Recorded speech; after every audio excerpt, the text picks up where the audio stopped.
Bismillahirrahmanirrahim. My name is Moin Ali, and today we will start the new syllabus of mathematics 2025 and 26. जैसा कि आप सबको मालूम है कि क्लास 9 का सिलेबस लॉन्च हो चुका है और उसकी न्यू बुक्स भी हमारी मार्केट में लॉन्च हो चुकी हैं। तो इससे रिलेटेड आपको पूरी बुक के सॉल्यूशंस वीडियो वाइज और लेक्चर वाइज आपको प्रोवाइड किए जाएंगे। तो सबसे पहले हम इस बुक में चैप्टर नंबर 3 स्टार्ट करने वाले हैं। चैप्टर नंबर 3 बेसिकली सेट्स और फंक्शंस पर डिपेंड है। सेट्स और फंक्शंस में हम सबसे पहला जो हम इसमें टॉपिक कवर करने वाले हैं वो इसकी बेसिक डेफिनेशंस हैं। अगर आपको बेसिक डेफिनेशंस क्लियर हो गई तो इसकी एक्सरसाइज मुश्किल नहीं है। तो dear students, we will start from the basic definition. The first definition is of this chapter, Fibonacci sequence. Fibonacci sequence ये बेसिकली इस बुक में एक सीक्वेंस सेट शुरू करने से पहले आपको इस सीक्वेंस के बारे में पता होना चाहिए। ये सीक्वेंस होता क्या है? इस सीक्वेंस में ऐसा सीक्वेंस है ये जिसमें each number is the sum of two preceding numbers. Each number is the sum of two preceding numbers. Preceding कहते हैं बेटे कि प्रीवियस जो भी नंबर आ रहे हैं प्रीसीडिंग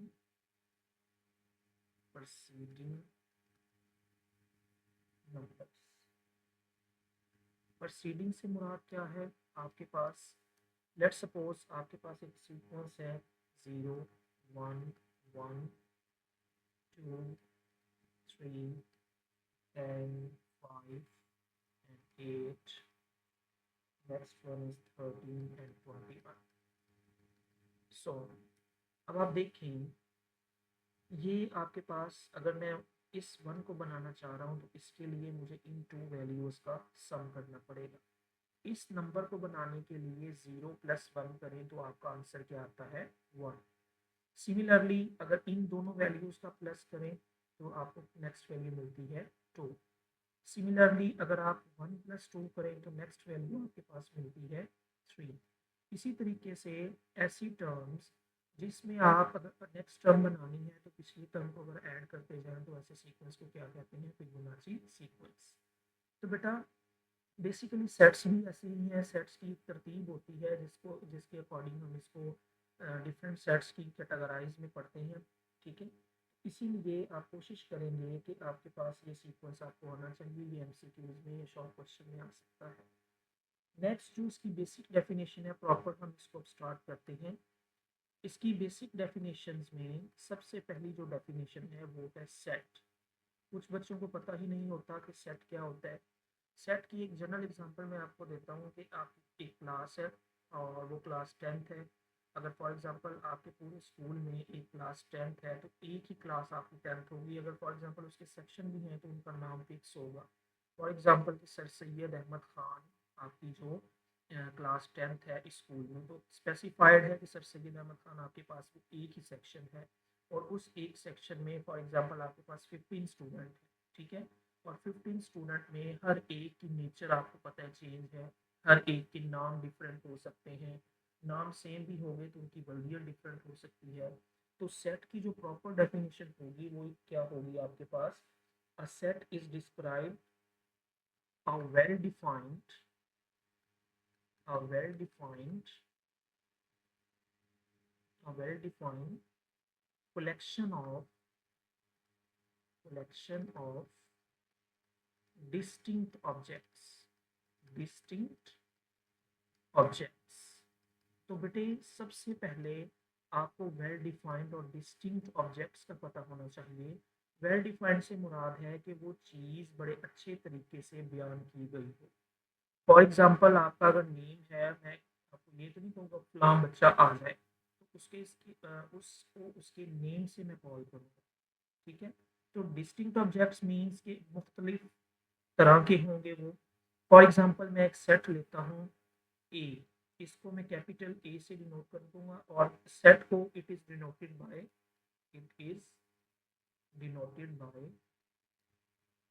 कैपिटल अल्फाबेट्स ऑलवेज। इसको किससे डिनोट करते हैं? Capital alphabets. ठीक है, तो कैपिटल अल्फाबेट्स के अकॉर्डिंग इसकी हम एग्जांपल करने लगे से डेट इज ए आपके पास एक सेट है और इसको हम करली ब्रैकेट में लिखेंगे 1 2 3 और सो ऑन। अब आपके पास ये एक सेट है, अब ये सेट इसका स्पेसिफिक नेम है ए और ये कहाँ से स्टार्ट हो रहा है? 1 से और कहाँ तक जा रहा है हमें नहीं पता, ये कहाँ तक काउंटिंग इसकी एंड हो रही है। तो यहाँ पे बेटा अब ये 1 2 3 जो इसके एलिमेंट्स, ये जो सेट के अंदर जो भी वैल्यूज होती हैं वो इसके क्या कहलाते हैं? एलिमेंट्स या मेंबर्स। क्या कहलाते हैं? एलिमेंट्स या और मेंबर्स।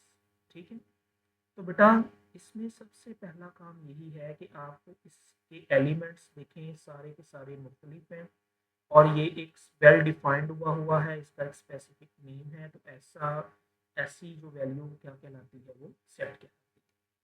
तो बेटा ये आपके पास थे इसके सेट्स और इसके जो नंबर्स होते हैं सेट में वो क्या कहलाते हैं? एलिमेंट। अब हमारे पास मेन जो है इसको there are 3 different ways of describing a set. 3 तरीके हैं इसको डिस्क्राइब करने के। ठीक है, कितने तरीके हैं? There are there are there are 3 method to describe a method to describe a set. ठीक है, पहला मेथड क्या है आपके पास बेटे? फर्स्ट मेथड है आपके पास descriptive descriptive form. Descriptive form, अब ये डिस्क्रिप्टिव फॉर्म का क्या मतलब है? इसको हम उर्दू में कहते हैं बयानिया तरीका। क्या कहते हैं? बयानिया तरीका। ठीक है, मतलब बयान कर। उसके बाद इसकी मैं बारी बारी आपको इसकी एग्जांपल्स भी करवाऊंगा, लेकिन पहले मैं इनके नेम लिख लूँ। ठीक है, डिस्क्रिप्टिव फॉर्म के बाद होता है टेबुलर फॉर्म। क्या होता है जी? Tabular form. Tabular form. ठीक है, टेबुलर फॉर्म आपको यानी कि टेबल की फॉर्म में आ जाती है, मैथमेटिक्स वाले नंबर होंगे। और लास्ट वन इसका जो मेथड है वो होता है डिस्क्राइब करने का सेट को। थर्ड वन में आपके पास आता है set builder notation. Set builder builder builder notation. ठीक है, ये आपके पास इसका थर्ड मेथड। अब हम इसको बारी बारी डिफाइन करते हैं कि ये होते क्या है। तो बेटे सबसे पहला जो मेथड मैंने आपको बताया था डिस्क्रिप्टिव। क्या बताया था? डिस्क्रिप्टिव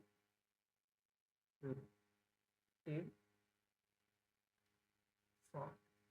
अब डिस्क्रिप्टिव फॉर्म मैंने आपको बताया था कि ये बयानिया तरीका होता है। इट मीन्स दैट अगर हम इसकी डेफिनेशन करें, a set may be described in words. इसकी डेफिनेशन क्या होगी?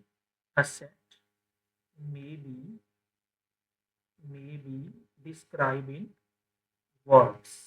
ठीक है, डिस्क्राइब इन वर्ड्स मतलब अल्फाज में बयान करने का क्या होता है? डिस्क्रिप्टिव। तो बेटे आपके पास इसमें सबसे पहले तो मैं एक सेट लिखता हूँ, एन से इसको डिनोट करता हूँ और ये 1 2 3 सो ऑन चलता जा रहा है।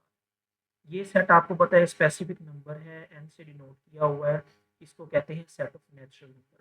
अगर मैं इसको ऐसे डिस्क्रिप्टिव फॉर्म में लिख दूँ, set of all natural number, set of all natural natural numbers. ठीक है, तो ये मेरा कौन सा तरीका हो जाएगा? डिस्क्रिप्टिव फॉर्म हो जाएगा। सेकंड वन आपके पास आता है टेबुलर फॉर्म। ठीक है। टेबुलर फॉर्म क्या होती है जी? अगर मैं इसी सेट को मैथमेटिक्स की फॉर्म में लिखूँ, फॉर एग्जांपल 1 2 3 सो ऑन चलता जा रहा है, तो ये मेरे पास इसकी क्या हो जाएगी? टेबुलर। ठीक है। It means that a set में be describe by listing its elements in bracket. ठीक है। इसी तरीके से अब थर्ड वन है। थर्ड वन क्या था आपके पास? Set builder.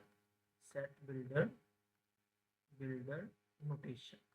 अब सेट बिल्डर नोटेशन में बेटे आपको क्या करना होता है इसमें? हम it is sometimes more convenient और useful to imply the method of set builder notation is specifying sets.